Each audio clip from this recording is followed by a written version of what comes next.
Hello, Ben. Hello, Chezi. How's it going? Bless the Lord. Things are going fairly well, thank God.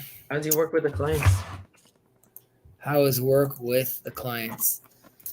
Um, Good. I had a little tense conversations today with one client. It's a complicated project that's been going on for 3 years, and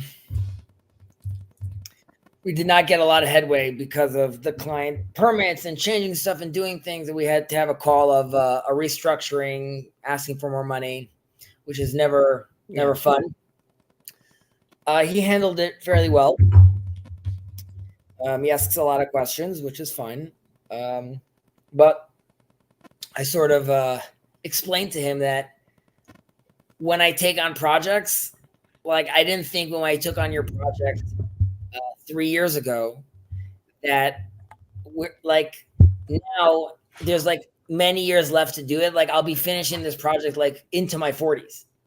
Right? So I said, you understand like the mindset of that. Like so he like started cracking up. I'm like, because that's ridiculous. You understand that like it's more about 1 year. It's just like I'm becoming a new person through your project. Yeah. So yeah, he understood. So we'll see where that goes. And then it's difficult. We don't have to get too deep into this, but I was talking to some other project manager, and it's always an internal argument with me and my partner as well. If for example, I created a budget for a client, and now we're shopping, and now the client says like, "Hey, I want Hermes plates." So most people, even if they're not getting like a commission or a kickback, if that's what the client wants, then sure, great. I have like a very hard time allowing my clients to do that. Like I'll push back. I'll be like, why are you spending so much money on a plate? Yeah. And because of that, like I think my clients appreciate it, but it sort of limits the design. And I don't understand how other people feel confident to just how are you allowing them to do this? Did they not hire you also to protect their interests? And he's now in my certain case, I have like this built-in conflict of interest because I'm also the architect designer and I'm also the project manager. Now, my go-to line is, if you'd like to spend more money, just tell me that. Say those words. I want to spend more. And like anyone I say that to, they laugh. The clients are never going to tell you that, it's like a dance and you have to like, but it's not my dance to dance. Like it's my job to try to trick you into like spending things that you're not sure that you could spend, but you can't spend. Like, why can't you be an adult? Why can't you just say like, I want the more expensive marble? And right, I know because people sometimes don't know what they want, right? I understand that out of them. I get that, but then I would ask them, like, I understand you might want me to push you for more, like a bigger design. But before I even get to that conversation, do you want to spend more money? And like, that's sort of like, I tell them, like, the manager wears the largest hat unless you tell me otherwise. Like the designer is here. I could think of a lot of great ideas, but didn't you tell me? And I know this is a problem with myself. Like I'm talking to a client today and he says, ooh, that item seems expensive. If that item seems expensive, then there's no reason for us to go to store X because everything's more expensive there. Now I understand in reality, some might be like, yeah, Chezi, for that item, it's more expensive. But for this item, like I am okay to spend more money. To me, that's sort of like, it doesn't compute like in my head. And I guess I just need to get over, but like, it's difficult. Again, thank God business is great and it's not an issue, but I would like to have the freedom to be able to be like, oh yeah, sure. If you want to do that, get that. If you want to design this, we'll do that. But I don't know, I take them seriously. They tell me like they're working very hard on like, helping this organization. I have another way where you could help them. Don't buy this Sub-Zero fridge, and that's another $20,000 you could give them. Yeah. Better. But these should be my problems. Everything's good. We should, first of all, before I go there, how are you doing? Work's okay? Family's okay? Yeah, it's pretty good. It's pretty stormy today, so I ended up just changing all my plans and staying. There's something nice about staying cozy and at home. Yeah. But it's nice. And I guess in general, how has your journey been so far? It's been good. It's been very interesting. But I mean, like dealing with various different things. So I find it very illuminating or guiding in its way. So it's very relevant to everything else. I find it very relevant to everything else that I encounter. And your wife's journey? Different things. Sorry. And your wife's journey? I think the same. I mean, it's hard to speak for her, but yeah, I mean, we're also like in a new city.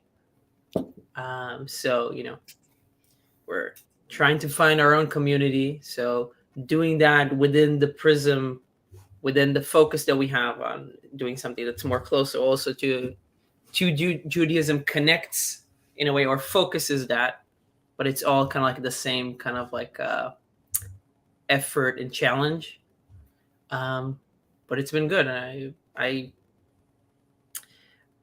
think I can feel the effects in terms of just the things that we like as a family, or just like the connections that I'm making and the things that we're doing. So that's nice. Does she have I don't want to even call it like an outlet, it's more like an inlet, but like does she have a space where she could be doing like experiencing this, learning, taking on more? Somewhat less so, yeah, in a different way than me, but there is she's obviously welcome to join. Yeah I think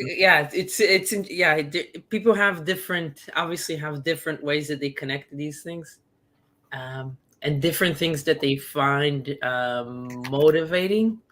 It's kind of like, I feel like that's one of the maybe the connections that we can make, what you said about the people willing to pay a bigger price for one item versus the other. Like some people are more motivated to take an effort, to sacrifice for one thing rather than another thing. So like engaging in this is effortful because it's new people. It's not something they did before.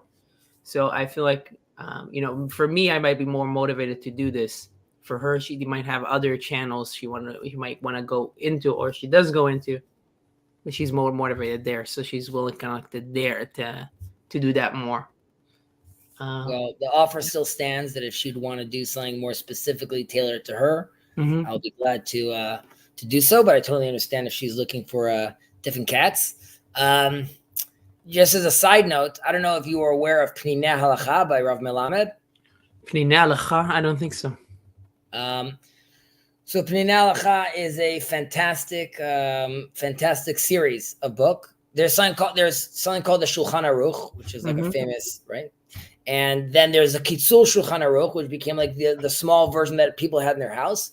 So Pnei Halacha is like the new version of that, which is beautifully written and easily understandable and accessible halacha books for like on all different types of topics. But if you are in your journey sort of looking for where's like sort of a guidebook I could go to, but not necessarily be like lost within like the footnotes and have something spelled out like in a beautiful way. So I am a very, very big proponent of him. So yes. I will recommend that as well. He has, I'll just show you 1 second.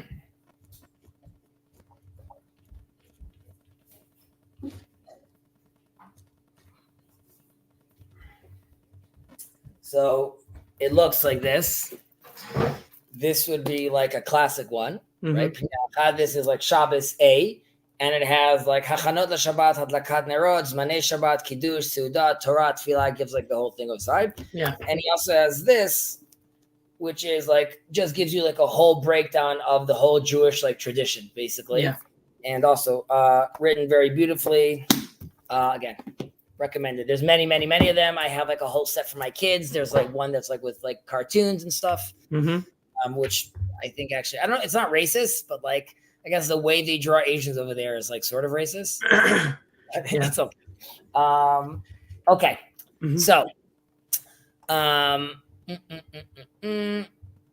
Shmuel the small. Shmuel the small. So yeah, that was. That's what we finished last week. So right, we spoke about how one doesn't want to be.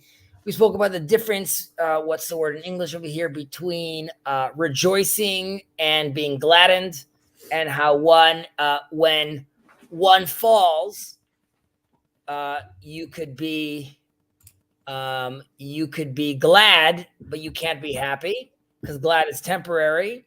And when someone like fails fully, you can't even be glad, right? And we also spoke about how the enemy over here doesn't mean Hamas, right? It means a political enemy, or someone going against me for being in charge of the union head in my company, right? So we have different ideologies, but like he is my enemy with regards to like the current context we're in. But it could benefit me if he doesn't win. But then like we want to separate between me being happy that I get to succeed, between me having like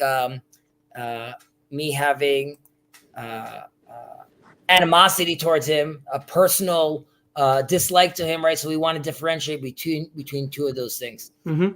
Hey. We learned what chapter are we on?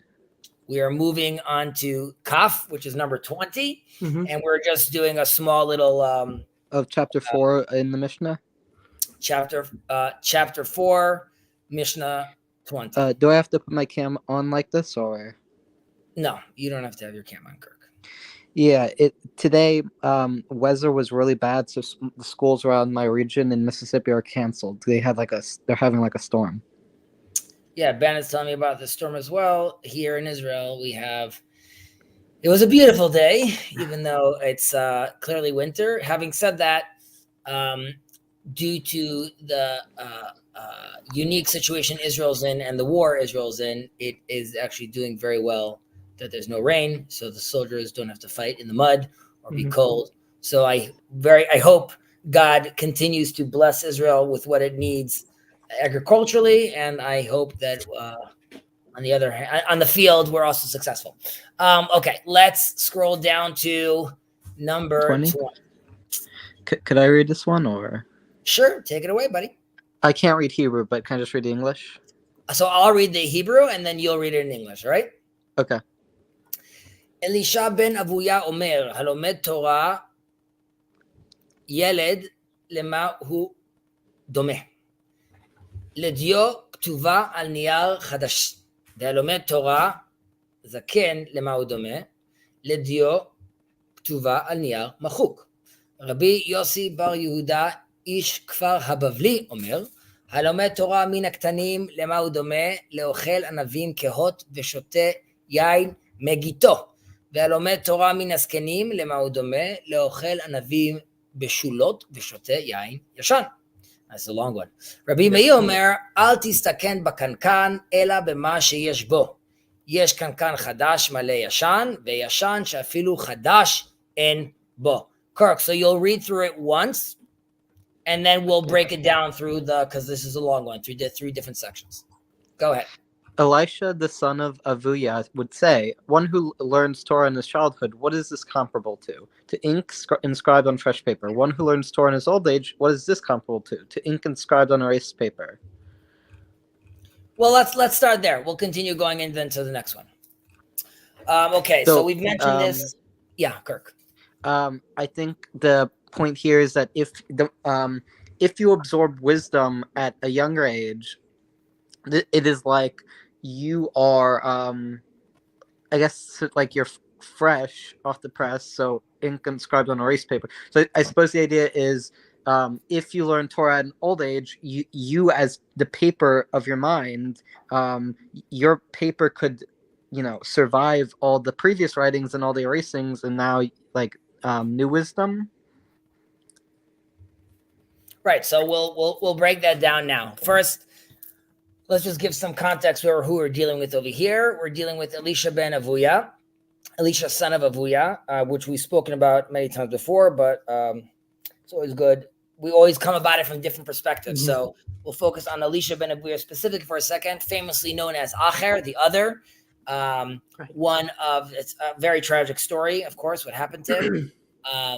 One of the great sages, so much so that he's not even called rabbi. At that time, there's Rav, there's Rabbi, there's Rabban. Not having a Rav in front of you meant that you're at that period even higher status than, let's say, a Rav or a rabbi. They didn't even need to say the fact that you're a rabbi. It was understood. A student of and student friend, Talmid Chaver, it's known as, like a very, very close student and / friend with Rabbi Akiva. He famously he was born a few years before the destruction of the temple. He was from a rich family, with a Torah scholar. He was known, though, to be, in Hebrew, I'm just translating it in English, he would always be whistling a Greek tune. And the sense of that was that he was very involved with the Greek culture at the time. Was he? Go ahead. Was he considered more like liberal and like tolerant towards other religions and philosophies? No, not. Well, he was known as, they said that Sifrei Haminim Noshrim Mimeno, the philosophy books, or let's say the heresy books, would fall from his satchel. And that is to sort of give an example where, while Rabbi Akiva and others managed to learn the heresy books and still maintain their composure and still maintain their orientation, here these books were falling from him because he was too weak to manage to handle that sort of tension. Going into the Pardes, into these mystical realms, he famously sees the story. He sees the archangel Metatron, who is a very powerful angel, and he sees him sitting on the throne of God, and he's judging as well. And this was confusing for, philosophically confusing and theologically confusing for Elisha ben Avuya, because this brings up the whole two powers in heaven. This is also happening in the backdrop of Bar Kochva, or Bar Kusiba, dying, who Rabbi Akiva thought was the Messiah. And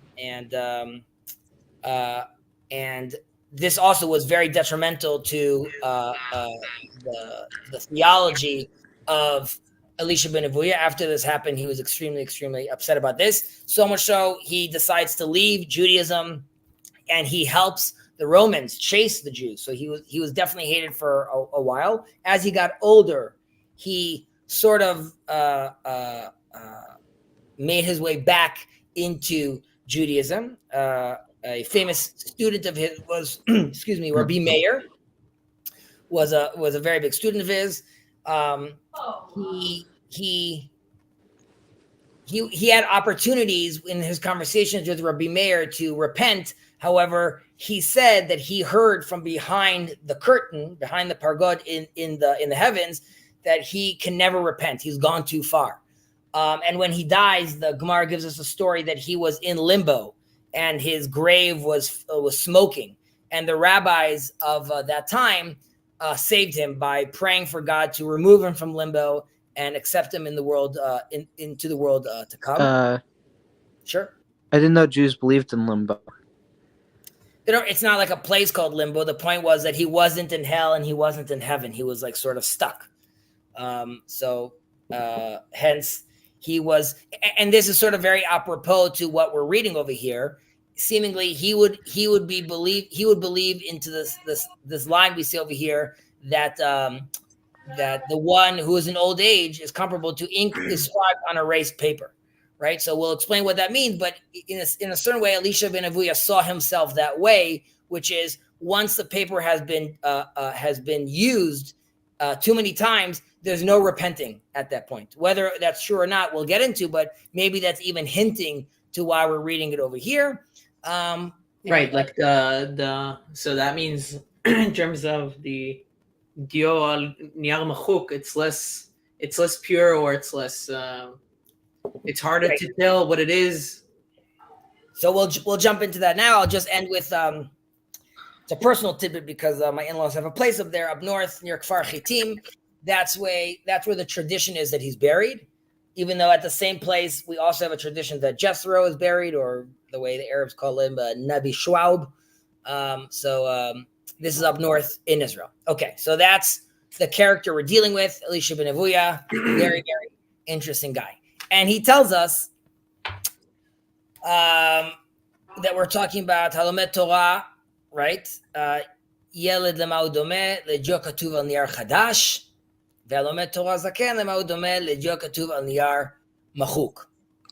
Okay, so the child over here is seemingly, we're talking about fresh ink over here, a clear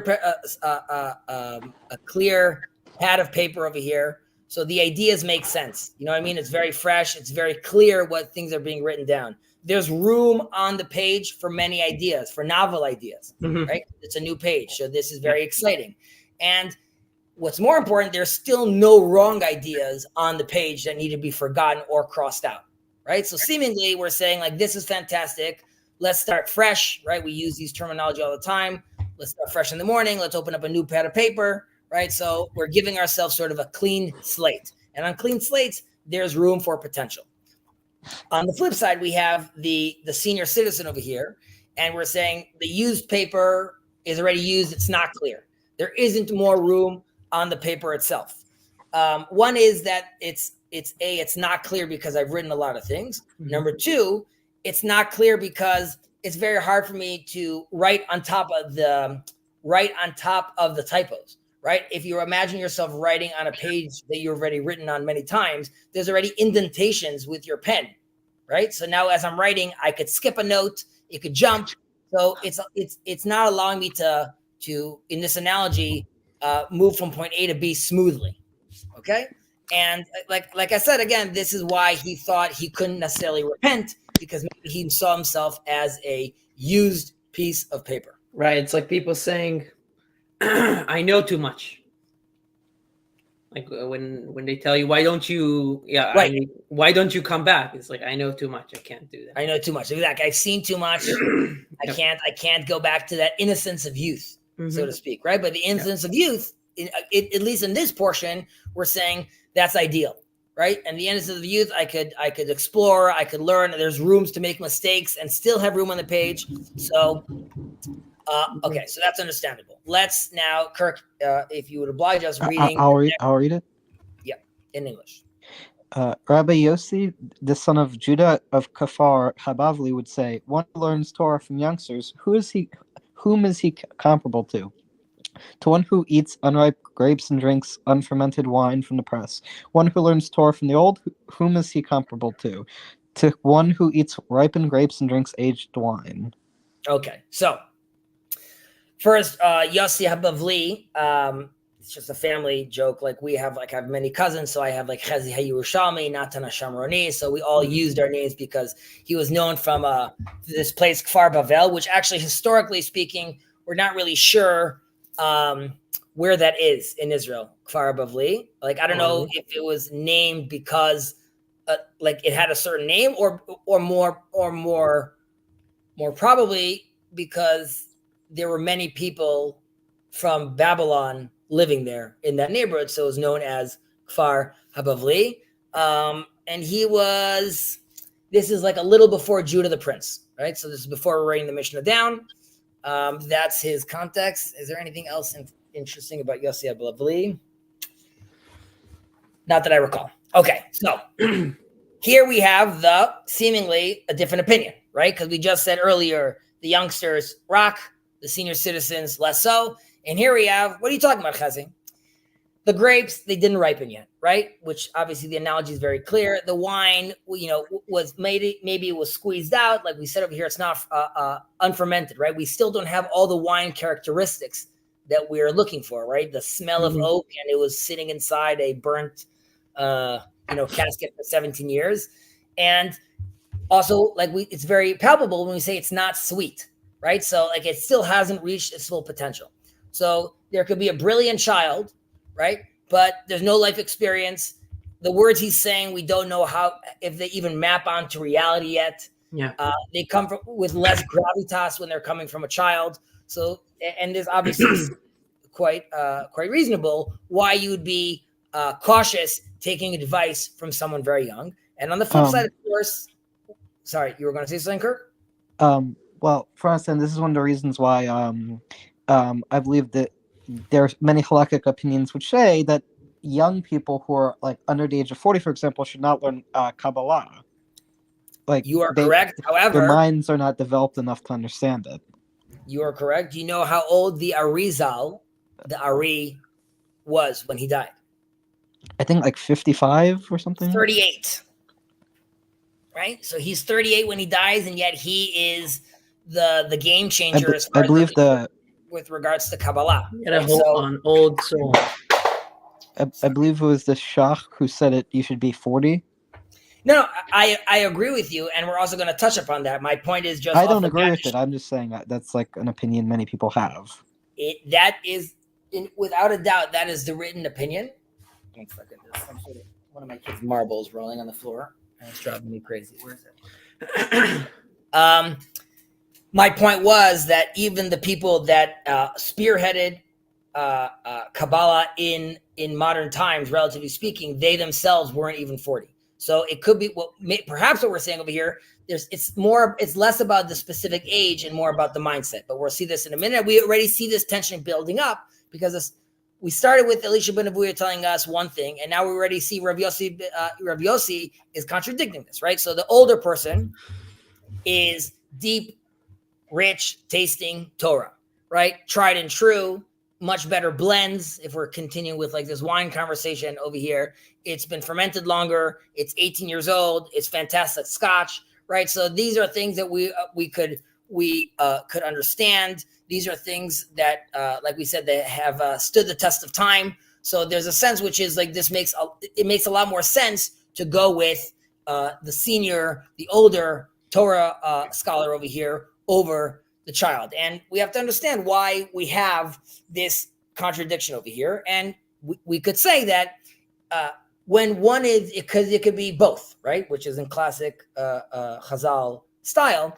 We could have youthful knowledge, which is very good at acquiring like basic knowledge, right? But that's not great at acquiring like the detail and complex like structures of things. And when we're acquiring like fundamental and basic knowledge, there's something about the readiness of the person to be accepting that. So it's less about how much knowledge he has. It's more about the readiness to learn, the openness to learn. And generally speaking, kids have that openness, right? And also, obviously, they have a lot more neural plasticity. Like I'm talking from like a scientific point of view. We see this with kids learning languages. They're a lot more open to taking on this new information. However, on the flip side, when studying like complex structures or that require intense analytical thinking.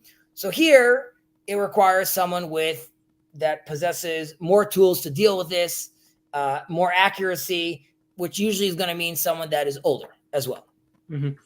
It's interesting because I totally understand what you're saying. It's interesting to think of this also just in a different angle, in addition to the previous Mishnah. In terms of the previous Mishnah was about the ideal way to learn is as a child, right? Which is comparable to like having humility, like just coming up, or like if I'm thinking about like bitul, about annulling yourself, right? You don't have anything. You're just allowing yourself to absorb, like a sponge, which is, I guess, something that we're also gonna cover soon. And here in this mission, it kind of talks about. Maybe it talks about studying from. So you're studying from. You might want to learn as somebody as a child, as a new person, but you want to study from something that's a little bit more aged. Certainly. Right. So I hear that distinction. There's acquiring basic knowledge, right, which is just like as a child, but then there's like studying, which requires more accuracy, it's less about the readiness and more about understanding the complexity of like once you're engaging in study. So yeah, so that would be a good example where you could have that division. And lastly, we say, which sort of wraps this all up, and this is obviously a very famous saying, Rabbi Omer, Al tistakel bakankan, ela bema sheyesh bo. Yesh kankan chadash, male yashan, veyashan shafilu chadash en bo. Kirk, do you want to take that in English? Said Rabbi Meir, no connection to Kahana. Look not at the vessel, but at what it contains. There are new vessels that are filled with old wine and old vessels that do not even contain new wine. Exactly. So this is the original version of don't judge a book by its cover. Right? So this is where we're getting that from. But kankan is, like we said, like this vessel over here. So here we see again this it's stressing the point that the dichotomy between older and younger is basically is kind of arbitrary, right? And it's more about the division that's an internal division, right? So, and we shouldn't be judging the age of the vessel, but what's its content, what's inside. So we could find, and we know these people, we find older individuals that are capable of embracing like a new view and pivoting and changing. Yeah. And it's great. So they're young at heart. And we know young children or young adults that have an old soul, so to speak, and have a tremendous amount of wisdom. And that relates to what I was saying about the Ari, right? So yes, you should learn when you're 40. And that means when you are an adult. Does it mean when you're physically 40 years old?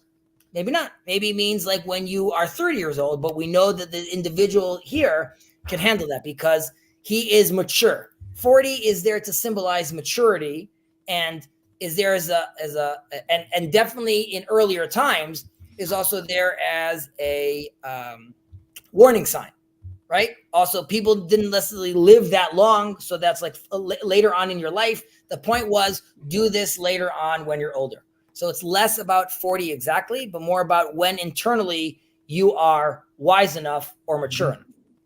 Yeah, I've been told I'm relatively mature for my age. You're relatively mature for your age. I think you are definitely a smart individual and at times very mature. And you should keep on growing that way as well. Yeah, I think I agree with this position. Like, I don't necessarily think your physical age matters as much as your dispensation personality-wise, personally.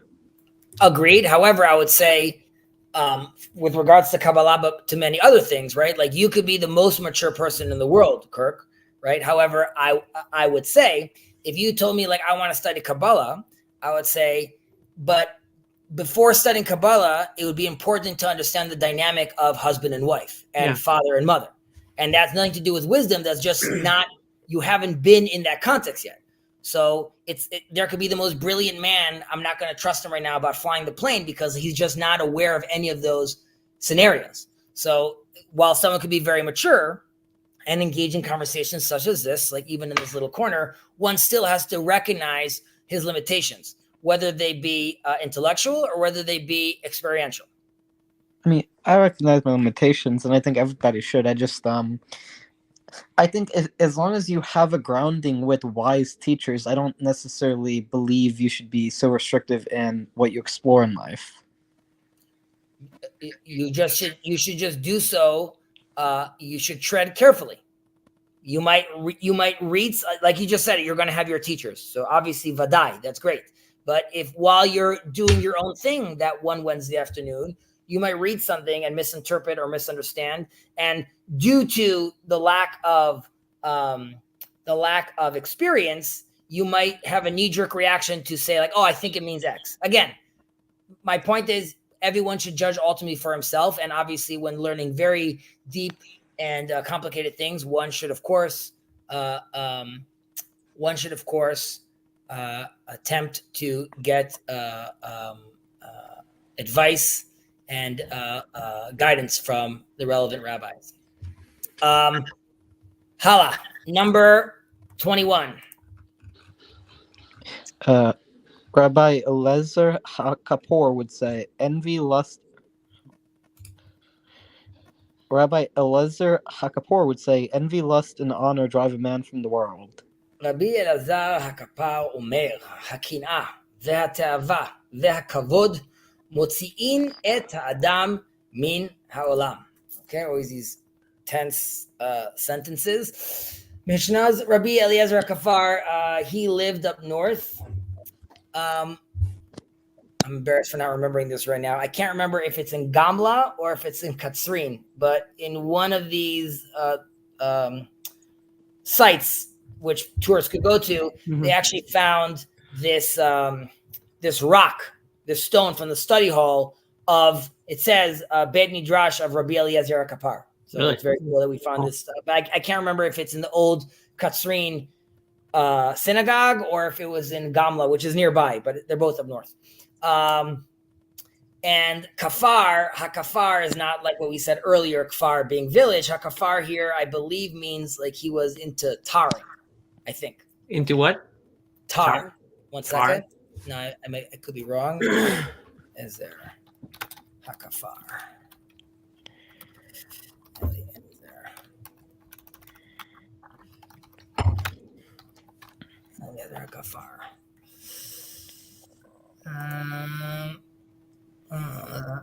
Kinui kafar kame atzaot. Achanat zefet. Okay, good. Tar. Some say he was making wine. Some people call it, he was from the kfar, the village, kfira. Not kfira as heresy. Yeah. A different kind of kfira. Okay. I was aware of the tar one. So you'll excuse me if I was not aware of the other two. Okay, so he tells us over here, Hakina ta'ava v'akavod motziim et ha'adam min ha'olam.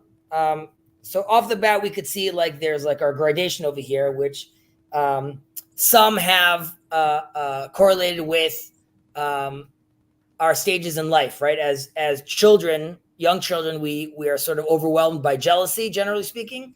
In a middle age and hormones, we are sort of enveloped by lust. And as we get older, we start seeking and wanting respect.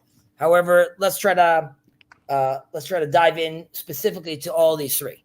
So, and the breakdown that the rabbis give is, so envy, lust, and honor connect to soul, body, and intellect. So with envy, which relates to the soul, it is basically showing a lack of internal guidance. Right. So I define myself by the others and their own values, and I'm lacking like my own inner strength, even when it relates to to personal matters. So that's why envy is very, very poisonous and detrimental. With regards to lust, and its correlation to the body obviously makes sense. And this represents the overwhelming physical desires that people go through. And a person that's driven by lust, and he wants beyond the physical gratification. He just wants constantly more and more and more. And this is connected also to his body as well. And lastly, we have the pursuit of honor, the kavod. And this generally speaking means wanting to be praised for your intellect, right? So I'm seeking, again, externally seeking validation from others.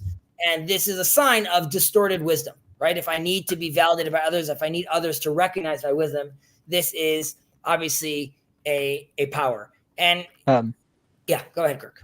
I was just curious, how would you distinguish between honor in an unjust way and in a bad way and in a healthy way with healthy self-esteem? Oh, good questions from Kirk. So you could say in honor, right? Just like you're saying, if it's self-respected and free from envy or lust, right? Seeking honor can be positive. And I'm reflecting on even my inner greatness in a certain sense. And the Torah has a term for that called kinat sofrim, the jealousy of scribes or writers. And the attitude is not because I'm jealous of you, but I am so impressed by what you produced, and I'm impressed with what I produce, but not because I need external validation, because I recognize its value. So, and also, of course, a healthy self-esteem, a healthy sense of ego. We spoke about this in a very different Mishnayot, where there are some rabbis that believe that there's room for no ego. However, others believe that there is some room for some ego. And you could even see this in the interpretation of that God would speak through Moses' throat. We say "V'yedaber metoch grono," and people ask, like, what does this mean? So some people say, like, because he was so humble and he completely nullified himself and removed all ego, he could be completely filled with God. On the flip side, others say no, because Moses was so sure of himself and so self-aware that it allowed him then to feel confident to speak in God's name, right? So again, these would be... Yeah, the Rambam talks about it in terms of, like, if we talk about like self-esteem or kavod, the honor, in terms of not being humble in the right way. Right, so that I just read this thing about, somebody posed a question about, if Moses is so exceedingly humble, and he also wrote the Torah, why does he say that Moses was exceedingly humble more than any man on the face of the earth? That's written in the Torah, so ostensibly he wrote it. So that's a little bit weird. But like you said, the idea is that you recognize the potential and impact that you have or could have, and you take responsibility without remembering what its true source is. So, but that's a rope walk, right? It's a tight walk, to walk. And to your question, Kirk. So again, if I'm pursuing it because I have no self-esteem, and I have this compulsion to do this. This is ultimately going to lead me to a bitter end, and also spiritually, I'll feel like exile. I don't even recognize myself anymore. So we do want there to be some sort of healthy level of self-esteem, but we want to obviously move away from, again, connecting it with envy or lust. And by the way, the same thing goes to, if a person has lust, right? Well, what happens? I see some beautiful woman go by, and this is the urge that takes over me. If that's the only thing I'm dealing with, and that physical imbalance, I could correct that. But once it's combined with envy, for example, it's almost like an inescapable downfall, right? It prevents my soul from recovering when I'm being envy. And that's why it's turning something that's like a temporary sin of just being momentarily lustful. It turns it into it brings me into this destructive downward spiral because I'm envy about it as well. So the Mishnah is not only telling us 1, 2, and 3 are problematic, but also combinations of them are also problematic. Yeah. Could I relate a story? Please. So I was reading on Chabad.org a story of the Chofetz Chaim, where the Chofetz Chaim was in a yeshiva, and a student was smoking on Shabbos, and so the yeshiva and all the people wanted to say, "We're going to kick you out." We can't have this in a yeshiva. And then the man was sent to the Chofetz Chaim,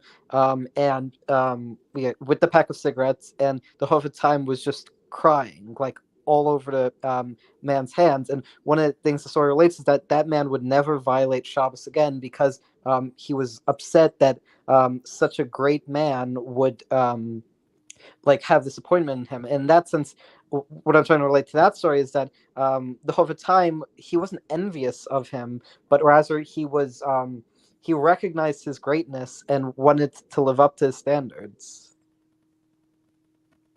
If that makes sense. So it's not necessarily bad to want to live up to other people's standards who are greater, but it's bad if you define your entire personality based on other people. Correct. Because if it's all happening externally, then there is no you anymore, right? And ultimately, you have to be dealing with, your you, right? So you have to be dealing with that. I concur. Next. So just a final thing here, just in terms of drive a man from the world, mutzi'in et adam min ha'olam. Is there any significance for him using that specific language? Or that has to do with the external, right? If you are judging yourself by the olam, right, and you are forgetting yourself right now, you're letting the external jealousy take over, the external lust take over, the external pursuit on honor. Right. Mm-hmm. Ultimately, you find yourself removed from this world because that is what you're judging yourself by the world. Right. And you're separate from the world, or you are the source. You are separating yourself. Yeah. Intense words. Kaf bet, number 22. Hu haya omer. הילודים למות והמתים לחיות. והחיים לדון, לידע, להודיע ולהיוודע. שהוא אל, הוא היוצר, הוא הבורא, הוא המבין, הוא הדיין, הוא העד, הוא בעל דין, הוא עתיד לדון. ברוך הוא שאין לפניו עוולה, ולא שכחה, ולא משוא פנים, ולא מקח שוחד, ודע שהכל לפי החשבון. ואל יבטיח יצרך שהשאול בית מנוס לך, שעל כוחך אתה נוצר, ועל כוחך אתה נולד, ועל כוחך אתה חי, ועל כוחך אתה מת, ועל כוחך אתה עתיד לתת דין וחשבון לפני מלך מלכי המלכים, הקדוש ברוך הוא.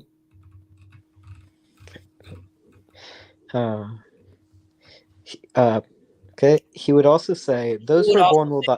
Just letting you know, Kirk, when we don't have a name, when it says Hu Haya Omer, it means the person we spoke about previously. That means Rabbi Meir in this case. No, Rabbi Akafar in this case. Okay. So he would also say, those who are born will die and the dead will live. The living will be judged to learn, to teach, and to comprehend that he is God. He is the former, he is the creator, he is the comprehender, he is the judge, he is the witness, he is the plaintiff, and he will judge. Blessed is he, for before him there is no wrong, no forgetting, no favoritism, and no taking of bribes. Know that everything is according to the reckoning. Let not your heart convince you that the grave is your escape. For against your will you are formed, against your will you are born, against your will you will live, against your will you will die, and against your will you are destined to give a judgment and accounting before the King, King of all kings, the Holy One, blessed be he. Oh, wow. Intense to send your kid to sleep with this. Good night. Yeah. I want to see, how do they translate who he is? 1 second. To teach that he is God. Hua Yotzer, he is the former, he is the creator. Okay, fine.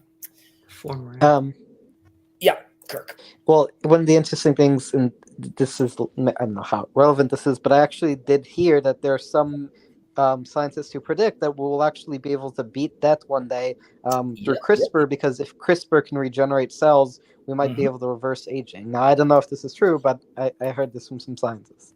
This is true, and also apropos to my our conversation over here, there's a scientist called Sinclair. I'm forgetting his first name, but he works heavily on longevity. Is he Israeli?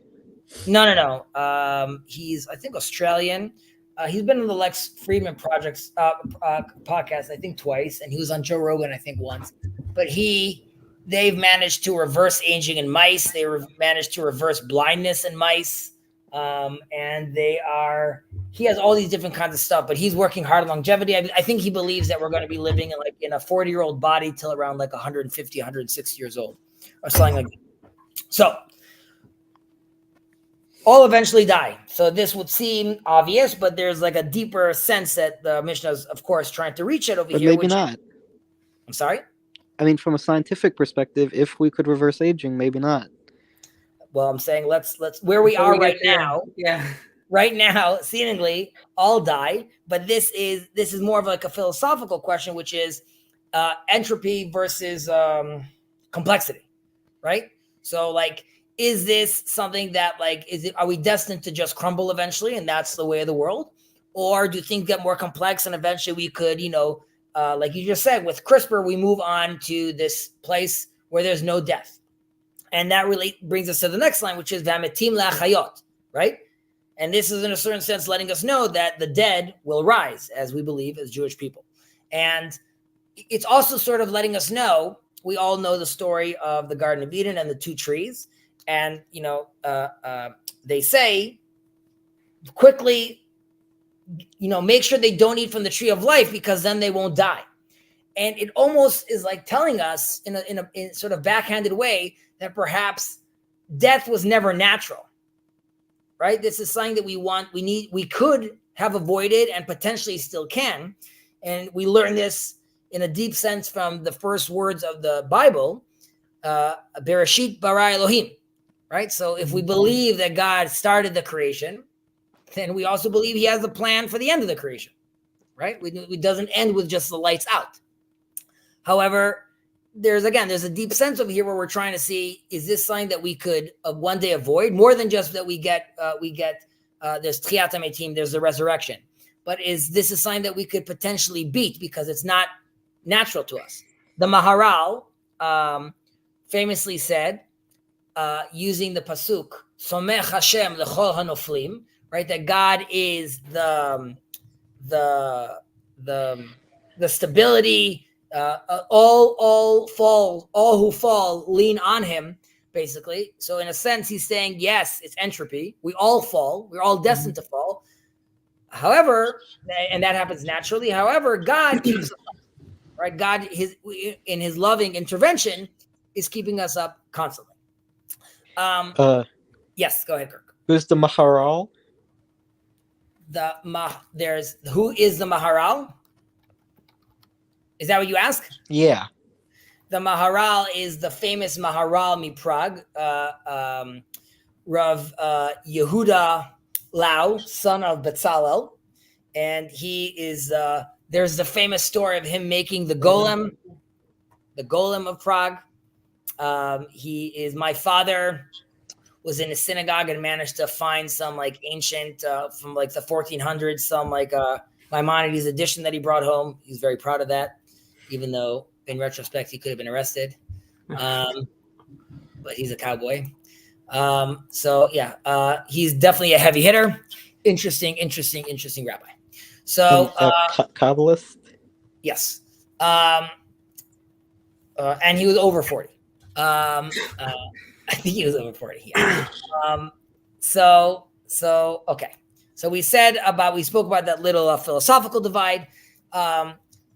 Generally speaking, we're being told over here that be aware of the circle of life and understand that it doesn't end at death, right? Because like even though you think it ends at death, we're saying that's the end of phase one. It's obviously important to be aware of that so you could orient yourself properly, right? In a certain sense, this is a continuation of prepare yourself. Right? Make sure you are prepared in the foyer so you can go into the great hall. So here too, you have to be aware that people die and the dead come back. So recognize how to orient yourself properly. Being aware of this is, if at the very least, is reminding you of God's greatness. And I've mentioned this in the past. Here's also a sort of nudge towards the reverse birthday. Really, when you're born, it's sort of like a sad day because the clock starts ticking until you die. But at death, in reality, there's a part of it that should be happy because we know that now you'll come back from here. So you're really entering phase two. And like I said about my grandfather, my 100-year-old grandfather, may he live and be well. He is excited for chapter 2. And I don't think his funeral, while it will be sad, I'm sure many of us will be smiling as well.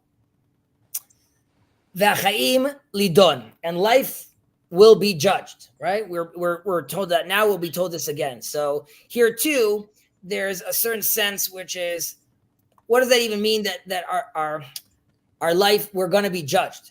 So there is a famous debate between Antoninus and Rabbi Yehuda in their conversations that they had their very unique relationship. And Antoninus believed that there is the soul body combo at that time, as far as like the way the Greeks thought, it's not natural. That combination is not natural, earthly and heavenly, and hence we have the fall. And his question is, perhaps we shouldn't have been born at all, right? Because anyways, it's not a good mesh. Why are we even doing this? However, Rebbe, he gives this example. He gives a story of the king that has, is it an orchard or a field? Whatever. He has this big field.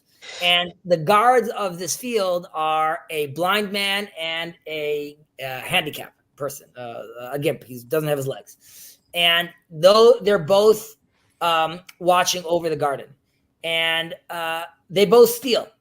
And then he comes to judge them, and one of them says, it couldn't have been me because I can't see. And one of them says, it couldn't be me because I can't walk. So the king decides to judge them together as one unit. One of you could walk, one of you could see, and I'm judging you together. And in a certain sense, what Rebbe is saying to Antoninus is, yes, we recognize that Adam and Eve, there was a transgression over there, that there was a fall. However, we need this fall because it allows us, with this tension, to reach higher heights. And this is something we discussed last week as well, Ben, with regards to, not jumping in front of the mourner when his death is lying in front of him, or someone dealing with anger. These points of tension, the Torah wants us to deal with them internally. So this whole life, in a certain sense, is taking the natural, the mundane, so to speak, of our human body, connecting it with our human soul. And while they seemingly don't fit well, through a life of Torah and good deeds, we manage to find a blend that is then worthy of being judged by God. Right. It's the dangerous yet natural process of a descent for the sake of ascent. Yeah, I've been told one of the reasons for fasting on Yom Kippur is the idea that so on Yom Kippur, nominally you're supposed to be judged by God, but in order to be judge your spirit, you need to afflict your body. Right. So there you're doing a combination over there, which is one that's going to correct, that's going to lead you, and you have to recognize when to do that dance, right? When you're stressing more the spiritual, when you're stressing more the physical, only to then embolden and move the spiritual forward. So, right. So we want to do those things consciously and carefully. Again, just with regards to this tension, there are 4 who died and did nothing wrong. Shemetu be'ityo shel nachash. Be'ityo shel nachash means they died due to the sin of the serpent, meaning they died because, there's death in this world, and that's why they need to die. However, they did nothing wrong. And these people are Benjamin, the son of Jacob, and Amram, the father of Moses, Jesse, Yishai, the father of King David, and Kilav, the son of David. And what's interesting over here is, while these individuals didn't sin, either their fathers or their sons did sin. Yeah. And so we know Moses sinned, we know Jacob sinned, we know David sinned, and their parents didn't. So their parents, in a certain sense, are this place where there isn't this tension. However, their sons, whether it be the rabbi of the nation of Israel, or the father of the nation of Israel being Jacob, or the king of Israel, nation of Israel being David, all these people, to move forward, still required to sin in a certain sense. And by that I mean they had to live in that tension to move forward. Okay. Then we have this very interesting line over here: Leyada, Lohodia, Ulehivada. Right? And they all like the same word over here. So here again, Chazal has in the past, I think we did this a few portions ago, but we see that Leyada is talking about the baby that will be born. We should let him know these things. Lohodia, to currently announce, is for the living. Velehivada, so we should let them know in the future, those that will rise from the dead. There's other interpretation that this is just stressing the fact that we need to make sure that we ourselves know these stuff and we teach the others themselves. And again, there's a different game of this is happening in the world to come, this is happening now. But the sense is that in all different ways of knowing, in the future, in the present, in the past, letting others know, making sure you know, it's really trying to make sure it's crossing all the T's and dotting all the I's with regards to your recognition that these are things that are happening in the world around you, and there's a hierarchy to these things as well. And what is this thing that we have to know? Well, it's also probably a way of to learn, to teach, and comprehend. Is it could be also a process in terms of you learn, and then you try to teach, and you learn, and then by teaching you also comprehend more deeply. Correct. And so once you figured it out, you could teach it to yourself, and then you could teach it to others, right? So I'm with you.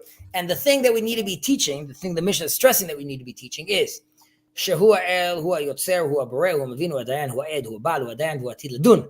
ברוך הוא שאין לפניו לא עולה ולא שכחה ולא משוא פנים ולא מקח שוחד, שהכל שלו, ודע שהכל לפי חשבון, ואל יבטיחה יצלך שהשאול בית מנוס לך, שעל כוחה אתה נוצר, ועל כוחה אתה נולד, ועל כוחה אתה חי, ועל כוחה אתה מת, ועל כוחה אתה עתיד לתת דין וחשבון, לפני מלך מלכי המלכים הקדוש ברוך הוא. Sorry, I went through that quickly. That's what they want us to learn. So first of all, like we said, who היה אומר, why do we have over here, how do they say this in English? He. So why do we keep on saying he? So eight, let us know it's all the same God. Right? We're not talking about different gods over here. We're talking about that God, he, who. And then it starts with Shehu Ha'el. El is letting us know it's abstract, right? He is abstract. Nevertheless, he is also the former, the creator, right? He's still, even though he is abstract, he's an El, he is still interested in engaging with us in this world.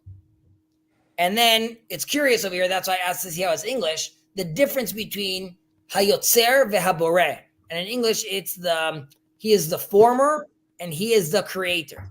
And in English, in Hebrew at least, Yetzira is direct and Bria is indirect. So we have like the verse, Yotzer Or, creating of the light, Uboreh et HaChoshech. So the light is being created, Yotzer is direct. God says, let there be light. However, the darkness is indirect because it's the creation of the lack of light. Right? So walk me through this because I'm thinking of other things as well. So like in relation to this. But so is the Bria is indirect? The Bria is indirect. The Yetzirah is direct. Mm-hmm. Correct. So it's just breaking down for us, refamiliaring ourselves with God for a second. So it's the abstract God, but he's nevertheless interested in us. He is the direct creator, but he's also the indirect creator. So we recognize he created all this good for me, which means that there was also, because of that, there's a lack also, which he's involved in, but it's not direct, as in God is not, when we talk about evil, is God creating evil or is God creating good, which leaves space for there to be evil? There's like different intentionality levels over there. Hu HaMevin, Hu HaDayan, Hu HaEd, Hu Ba'al Din, Hu Atid Ladun. So we're basically letting us know these are all these aspects of God, what are making him the most qualified to judge us, right? We're being told over here that we're going to be judged. However, we're saying, listen, and you should recognize this is the guy that's going to be judging you, God who's going to be judging you fully comprehends. He is the judge. He is also the witness. He has a stake. He is like Hubal Adin. He has a stake himself inside this judgment as well. So we're letting you know that you're getting someone that is aware of the full spectrum of the world and anything that has to do with you specifically. So again, it's not random, and he's the most qualified. And he also has requirements from us that he demands from us. Hence, he is part of the final judgment, right? It's not that he's just judging you as someone that is not connected. Rather, he himself is the one that asks you to do certain things. So hence, he's definitely has a vested interest in this judgment, so to speak. And then we say, "She'en lefanav lo avla v'lo shichecha v'lo masou panim v'lo mekach shochad." So there's nothing in front of him that we're like, oh, he forgot something, he's not aware of it, and there's no masou panim, which means like we can't go and say like, oh, listen, God, you have to understand this is like a very important person, right? God obviously doesn't care about any status games. And the lo mekach shochad, the bribery over here, which is interesting. You would say like, of course there's no bribery because like God needs nothing. So why would I need it to be bribing him? Now, some say that what's bribing him over here is the good deeds that I do, I'm going to swap them for the bad deeds, basically. I'm going to say like, listen, God, I know I have a list of like 100 bad deeds, but I have on the other side, I have a list of 300 good deeds. So, it's all good. How about take some of these good deeds and let me come in to the pearly gates, so to speak. However, there are some that interpret and say that good deeds have their own formula, as in good deeds don't cancel out bad deeds. You could have 5,000 good deeds and 100 bad deeds, but that doesn't mean that bad deeds don't have their own calculation that might still put you into the doghouse. So yeah, we just covered this actually in the book club too, talking about the Kabbalah of forgiveness, and he gives the Kabbalah of forgiveness, the other book club, and he gives a parable that maybe would be helpful in terms of how there is a king, and the king has two halls. One hall is all decked out; it's beautiful. Everything is gold, and he brings in all of his servants, everybody that did the good things for him. He brings them in, gives them food, and everything is nice. And the other hall is gray. It's not really, there's nothing much. It's kind of like a doctor's waiting room. And he brings there all the people that have done, everybody that's done the bad deed or people who have done wrong, and spend time there according to what they did. But then in the good hall, nothing of the bad deeds that people did is mentioned. So there's always this separation. There's never an entanglement of both of those things. So if you are rewarded something, you are giving that without any kind of. So that's what they're alluding to. So in theory, if you thought otherwise, you'd be able to use those good deeds, quote unquote, to bribe God, right? To tell him like, hey, there's enough good over here. Having said that, we of course recognize that God is merciful and loving and understanding, and that's what we're going to say. Like God Himself understands where you had intentions, where you didn't have intentions, what the context was. So rest assured, if there's good deeds to be found, or there's mercy to be had, the Judge of all, the Creator of all, is obviously very aware of this as well. So He will judge you honestly. Shakol shelo v'da shakol lefi hacheshbon. Right, so God's calculation are all inclusive, and they control for everything, which I basically just said. So He is fully aware that last week you got angry because you were stressed because of your mom, and 2 weeks ago you did that bad deed because you were just overwhelmed by jealousy. And He knows how to quantify that, how overwhelmed you were, and does it have to do with Trump? He's aware of all those things, right? God's on the up and up. He could handle such intricate and complicated details. Yes, go ahead. There's this Netflix show. I forgot the name of it. It was really, I haven't watched it in a while, but I did watch the first couple episodes of it. Basically, in it, the idea is when you die, there's a computer. There's not really a god, but there's a computer machine which scores up your good deeds and your bad deeds and sends you to heaven and hell accordingly. It sounds like the description of God, taking everything into account. I see some parallels there. I forgot the name of the show though.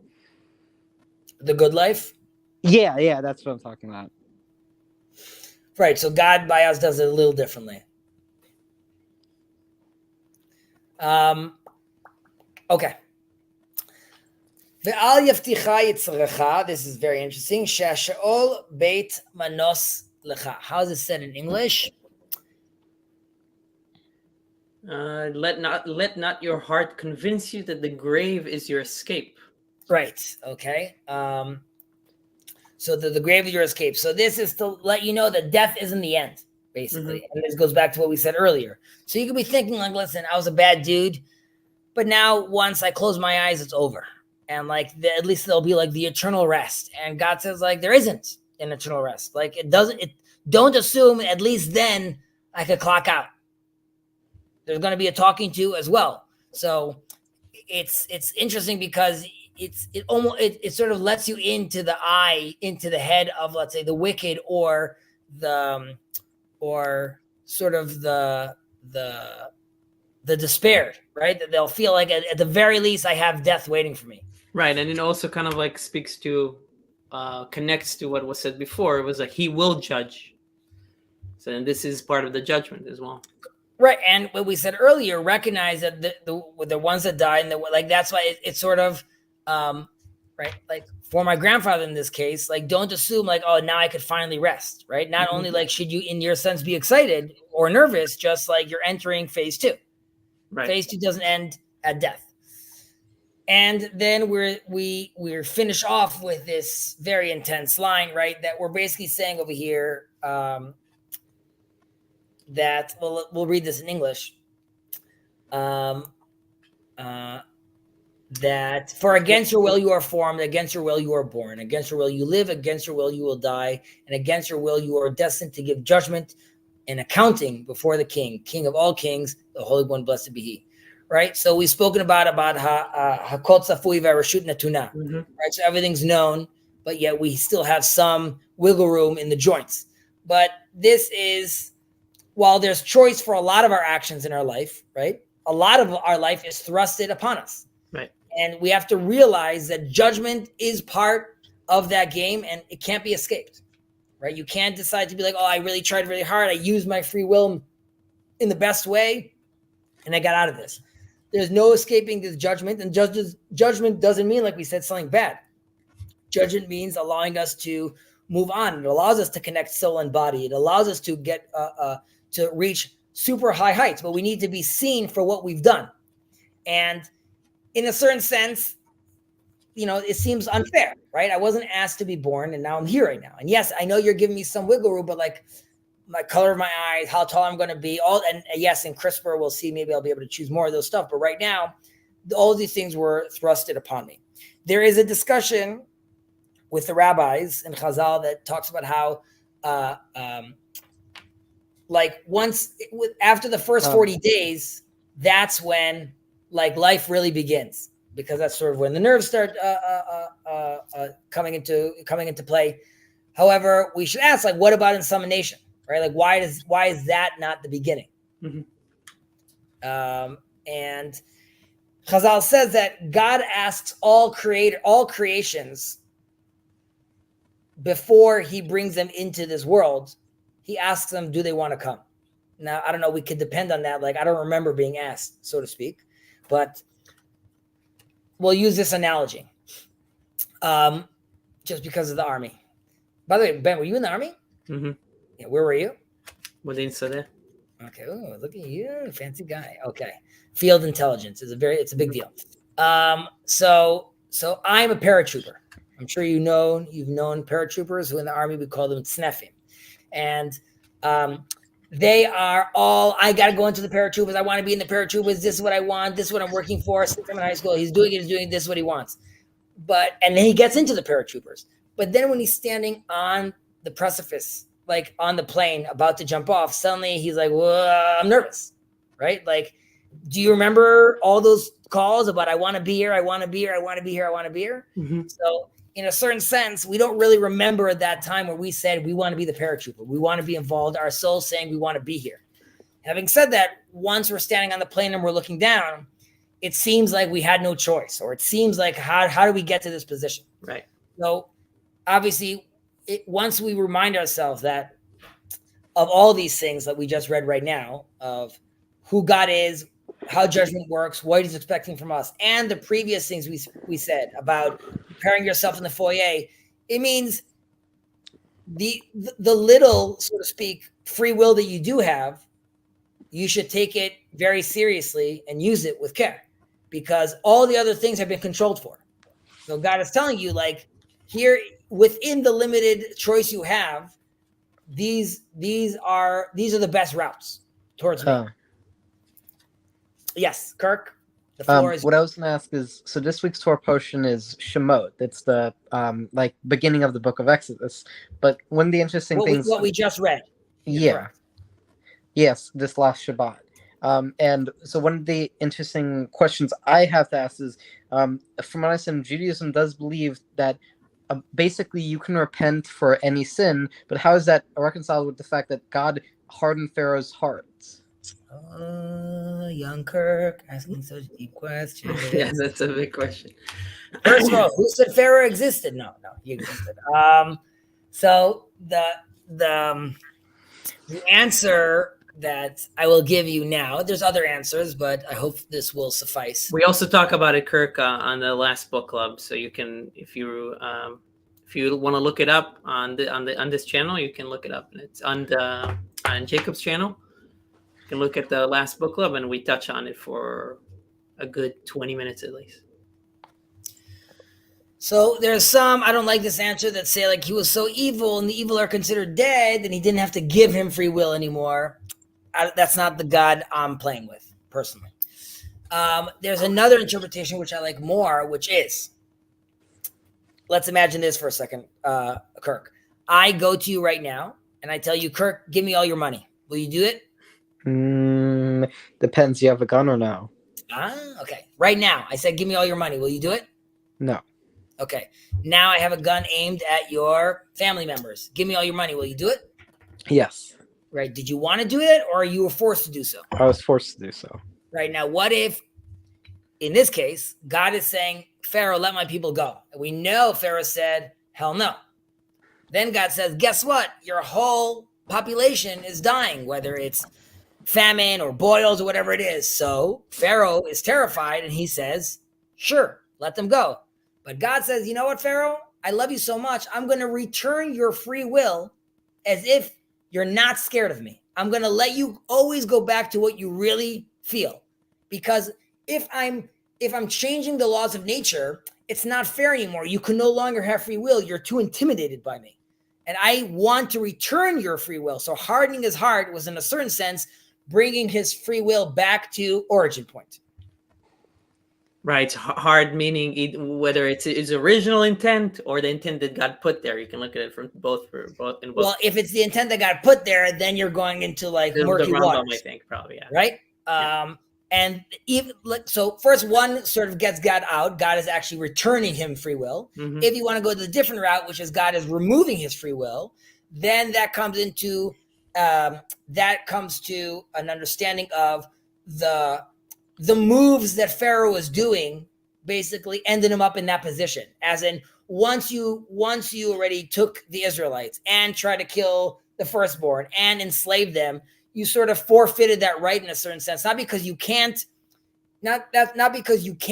repent more, which is like why Moses symbolically covers the Egyptian under the sand. It's in a certain sense, which is Egypt is done for. Mm-hmm. Like this experiment has gone far enough, and we see different levels of that. God did that once with the flood, but nobody's far enough in general. Like, I mean, at least according to Jewish philosophy. Individuals are not. Pharaoh at that point also represents a nation, a people, a king. It's more than just Pharaoh, the person. But again, I prefer the second interpretation I gave you, which is God is actually returning his free will, which to me makes a lot of sense, given the fact that, like I told you right now with this little gun example, you would not resist me doing things if I had a gun to your head. Yeah. So God let it play out the way Pharaoh initially wanted it. Fair enough. Yeah, and how does that? I mean, it's interesting. I didn't mention that before, but but specifically with this, how does the midrash about Pharaoh being the ruler of Nineveh kind of comes into this? Because he gets a second chance, or I don't know if it's a second, third, fourth, whatever it is, to do tshuva, and he does it with the whole city there. So it's kind of like 2.0. He does do tshuva over there, and there is the midrash. You could even see a hint of that in the movie The Prince of Egypt when Pharaoh doesn't die. Right, he gets like thrown across into the water, and he's still there. Right. But first of all, in Nineveh, also recognize that there the repentance is not repentance to God. Okay, there's no requirement of their believe in God now, peoples of Nineveh. It's move away from your sinful acts. Interesting. Okay. Right? So with the story of Pharaoh in Egypt, the affront is against God and his people. Right. Mm-hmm. So it's not like he's just not behaving nicely. There's like, it's a bigger issue over here. There's also a sense where, I believe, Ramban or Rashi. I think the Ramban says that the first few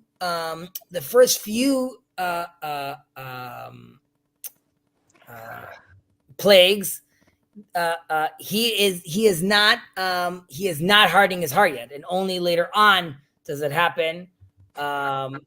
So that that sort of softens it a little. It's not happening the whole time. Now again, it's not like there can't be tshuva, repentance to his soul. Nevertheless, he still has to pay for what he did. Mm-hmm. Right. So here it's saying sure, Pharaoh, between you and me, there might be like an internal repentance that you did. And I'll understand that, and this is part of what we just read right now. God is aware of all the calculations. Right. So between you and me, Pharaoh, maybe it was going to be okay. Having said that, Pharaoh that I'm dealing with publicly is going to have to pay for the things he did because you made this bed and you're going to sleep in this bed right now. There's still consequences for your actions. Now, by the way, there's more extreme takes. Like the Maharal believes that someone like Pharaoh doesn't deserve free will. Free will is not for everyone. Not obviously everyone agrees with that. With that opinion. I would also mention. I certainly don't. I agree. The Maimonides, for example, that we'll talk about not Bchira Chofshit, Hashgacha Pratit, which is what's the word in English? Divine providence, divine providence, right? Mm-hmm. Exactly. So is divine providence for everyone, or is it divine providence is only for the unique few that are aware of their connection to God? And he'll give an example. It's a very eerie and ironic example. He says someone that has divine providence and is a righteous person. Let's say he's about to get on the boat, but we know there's a storm. He will intuitively understand that he shouldn't get on the boat. It's eerie because that's how Rambam's brother dies, on a boat in sea. Mm-hmm. He's sort of saying, my brother did not have divine, why am I blanking on the word again? Divine providence. And according to the Rambam, most people don't have divine providence. Or at least they're not aware of their providence. They can't act based on that. They don't feel that it affects them because they're not connected in that sense. So again, here, as far as the free will, in a certain sense, free will is an offer if you're oriented properly. We just it's something that you can be aware of and act on. To a degree. I mean, I would assume that people that can act on it if you are very aware of divine providence, obviously that gives you a lot of power, and maybe that's kind of like where the prophetic, like what Rambam talks about the prophet, be like you can go as high as being a prophet. That kind of connects to that, but obviously not all of us can reach that level. So this is the tension you see also in Egypt, apropos our weekly portion, because there's a famous midrash that the Egyptian mages, they saw in the stars that the Jews are going to have a redeemer, right? And seemingly they even managed to identify that it's Moses. And there's a whole story. This is why he gets brought into why he's left in the palace, right? They're aware that he's a Hebrew, but their attitude was like, this was the one we were talking about. So let's do that test. We'll see does he want the crown or does he put his hands in the coals, right? And we're going to utilize the savior, quote unquote, of the Hebrews. We're gonna culturally appropriate that person, and we're gonna create this Prince of Egypt. Right. However, Moses has to, I'm saying, right, so the mages are powerful enough, and this is also something we talk about with the Noahides, which is, are there powers in the constellations? Yes. Jews, that's AM radio. We play on FM. That's just not what we deal with. That doesn't mean it doesn't exist, and that doesn't mean if someone is aware, like Bil'am, Shtuma Ayin, who was at the level of Moses, right? Very, very powerful prophet. Having said that, without the proper orientation, you can't act properly. But right, like we didn't also the Magi's or the Khartoumim, like in Mitzrayim, they knew about. I think they knew about something with an event of water, or something would happen to the Israelites with water, and it ends up happening to them. Well, they could recreate the blood plague and they could recreate the Well, frog plague, right? yeah. They couldn't do the lice because they said Etzba Elohimi, this must be the finger Right. of God. And this is also because these are things that were so small that they could not fully comprehend how these things work. But again, it's symbolic of like, maybe on the surface level, you could play a little with some quote unquote magic. But once you get into the fundamentals deep inside, you guys have no idea what you're talking about. Mm-hmm. And again, we see even in the Mishnah we just read that there's a tremendous amount of life that's thrusted onto us where we don't have free will, right? So the very little free will we have, hold on to it tight, because if you orient yourself incorrectly, you might even lose that. Yeah. What I was gonna ask is like, if the only way to have true free will is to orient yourself properly, if you don't have free will till you orient yourself, how will you know how to orient yourself to begin with?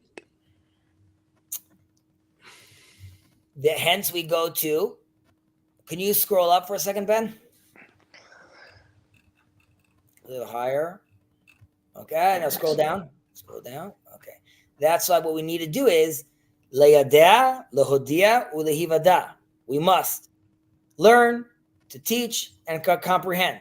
This is us as individual, us as the parents, us as the students. And we have many conversations that we've gone through with the Mishnah over here. See the rabbi as a friend, see the friend as the rabbi, see the parent as a teacher. You are constantly in these educational loops that you're putting yourself in. Listen to the rabbi, be careful what you listen to. Make sure you teach other people, but make sure you're teaching them carefully. So you are always in a position, if you want to, of orientation.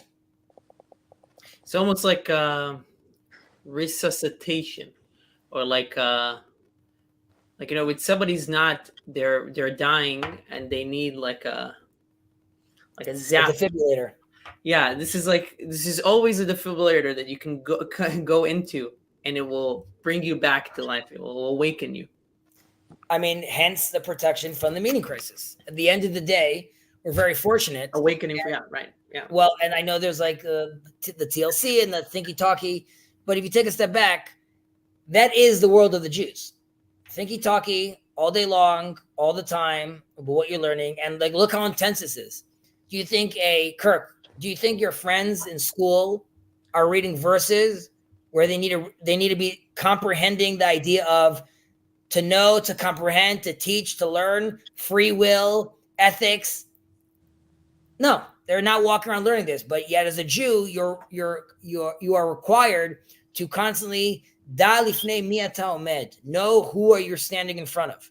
And once you are thinking about that, who am I standing in front of? God. What does God even mean? It's like it's too late in a good way. You're already down the path of comprehending God. And we've mentioned that even the Mishnah, even the Pirkei Avot talks about how when you're walking down the street and you have a minute, or you wake up in the middle of the night and you have a second, comprehend God. Yeah. By the way, there's to that. I just read a story yesterday, a short kind of anecdote. I think Rabbi Hirsch, I'm pronouncing it, wrote the Sabbath. Samson Raphael. I think so, but anyway, I can get the source later. But he relays an anecdote that somebody saw a group of this was like in Europe a very long time ago, and he saw a bunch of Jewish drivers that lived in Poland, and he saw all their wagons in the parking lot, and there were no drivers there. So he looked to find where they are, and he found them in a place that was basically the Bet Midrash, the study hall for the drivers in that town. And he realized that they had two spaces. The drivers, they had their synagogue, the shul, and they had their study hall. And he realized that every different profession in that town, like Jews that are drivers, Jews that are bakers, they all had their study hall and their synagogue. So every time that they had a time away from doing their work, from day-to-day work, they had their little study hall. And he brings some kind of like this old book that somebody found that is basically is like the bakers of a town in Polish, like published it. It's like a Torah that the bakers of Poland, a town in Poland, used. in their honor. So that was kind of cool to think about, because if I think about, it's kind of like this thing that I talk about with friends of how you meet up with people and you kind of all discuss, like the main thing that you discuss is like you ask, what TV show did you watch? Like, what are you watching right now? And it is this kind of like, it's very much Lavdil Elef of the Lord. Like you have those kind of discussions, but the same thing would happen like in those towns. Like those people, that would be like their equivalent question about like, what show did you watch, or like what Mishnah did you read, or what was that said, or anything like that. So that was thanks for sharing that. My mother-in-law was over on Shabbat, and This last Shabbat. And when she was over, she had some People magazine with her. Okay, and I don't know if you guys know what People magazine, but it's like some sort of trash, magazine. And my son Billy wanted to look at it, and I told him, I'm like, no, Billy, get rid of that. He's like, why can't I read it? He's like, I read your Batman comics. Why can't I read this? So I told him, Billy, you see the cover? This is a woman, Gwen Stefani. He doesn't know who that is. I'm like, this is a woman who sings. Okay? There are articles about her. Wow, tell us about your singing. What clothing are you wearing when you're singing? And then people look at it and be like, oh, I like those shoes.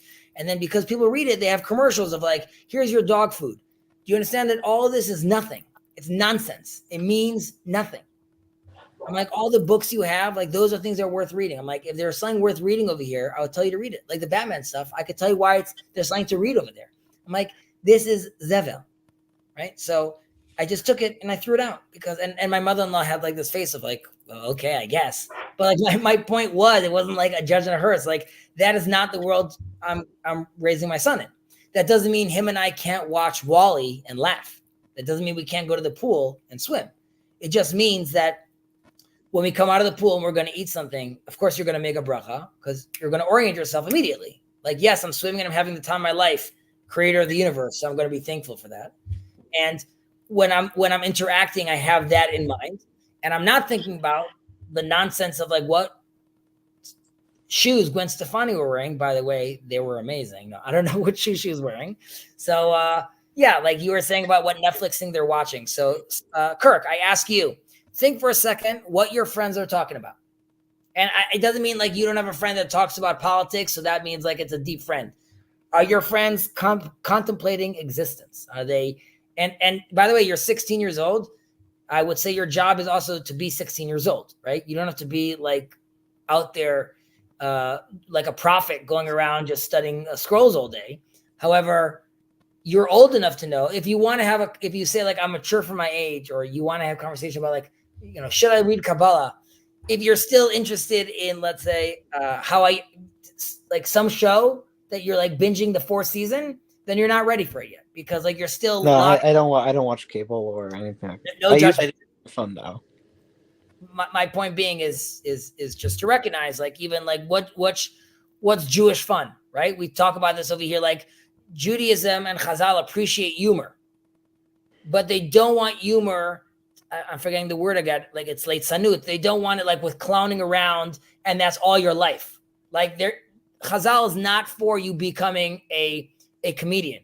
They are for you using comedy to release tension, to reach new heights in certain elements or make a joke, but not that your life is just about jests and jokes. Yeah. The not focus on the nonsense in life. Beseder, guys, this was very nice. To all who are watching, thank you for joining. Andrew, and what does this the answer mean? to that question earlier is no. I do not have friends who contemplate the types of things you talk about on the stream. Oh, I guess he's talking about he, God, he, this, he, that. Okay, he. Okay, now that makes sense right now. God has a sense of humor. For sure, God has a sense of humor because he makes humor. This is fascinating. Imagining a culture wholesale ditching these stories. I'm not exactly sure what that means. We haven't ditched these stories, and we're learning them. I have a Christian acquaintance who seems pretty philosophically minded. So but I mean, And hello, Jason. Okay, everyone have a great week. And Kirk, I don't know if you're going to join us tomorrow for the No Hide stream. If you do, I'll see you tomorrow. Okay. Thank you, Chezi. When's it going to boy. be tomorrow? I'll catch you on the flip. Bye. Bye.